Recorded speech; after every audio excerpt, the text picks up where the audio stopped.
oh boy, this is it guys, the grand climax that has been building up for years is reaching its tipping point. We've had Yin Magda's rivalry. We've had Zaxos' betrayal. We've had Arachnos' rebellion. We've had Janai's attempted siege. And now at long last, we have each and every outcast united as a single revolutionary force. With Janai as their leader, the army of like-minded mages marched up to the very gates of New Gravehold. There to meet them was none other than Brahma herself, supported by her own army who sought to defend their precious home from the invading forces. Each side had but one final obstacle to overcome in order to see their ideals realized.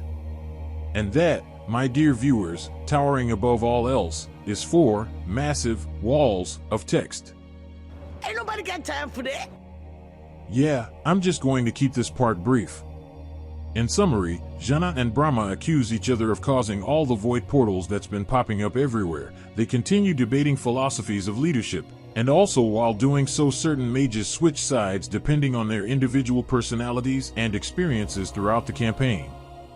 Now in case you want a more detailed idea of how the debate went, feel free to rewatch my prior to part 6 video on the topic. And as for the mages switching sides, what follows is a quick run-through of how I personally think things went down. To start with, both Kel and Ilya feel betrayed by Janai. They gave her shelter when she was exiled and even taught her glyph magic. Yet instead of repaying their kindness by prioritizing Aezir's protection, Janai had instead continued her feud with Brahma, which only dragged them and their fellow Aezirians into fights they never wanted to be a part of. In contrast, Inko joined Aezir's side. It was twice that Brahma and her mages had ignored his pleas to protect his home at the southern outpost.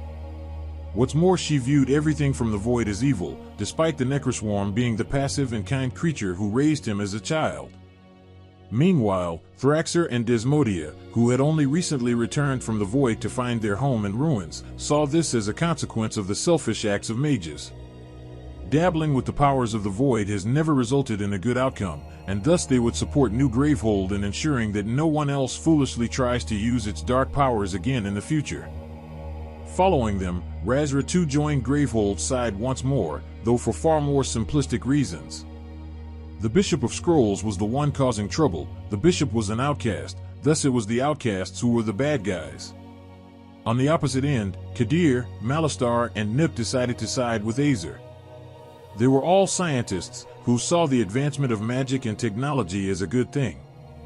Thus their own interests were not that different from those who investigated the void, and they knew that making progress with the unknown always came with risks.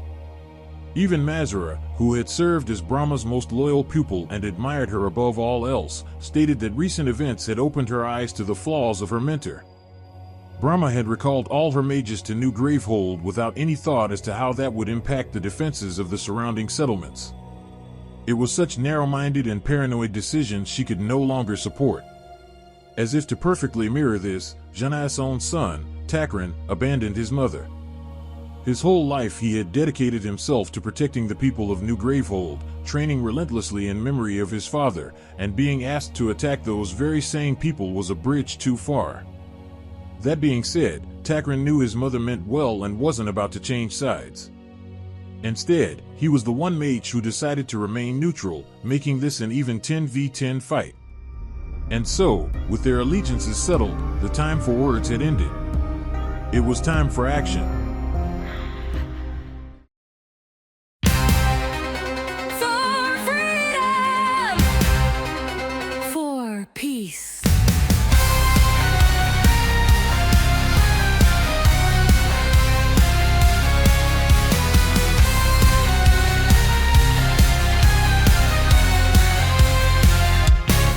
This is the final fight to decide their fate.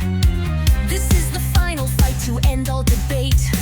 Razra is the first to rush in, of Rip you better beware. Mazra sends out a pulse, flinging her sister into the air. Law sets himself ablaze, feel the might of his forge. Picked inventions in hand, the mighty Malistar created a gorge. Together in a swirl, Kel and Ilya's powers combine, summon forth nature, but that is where Inko would shine.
fade.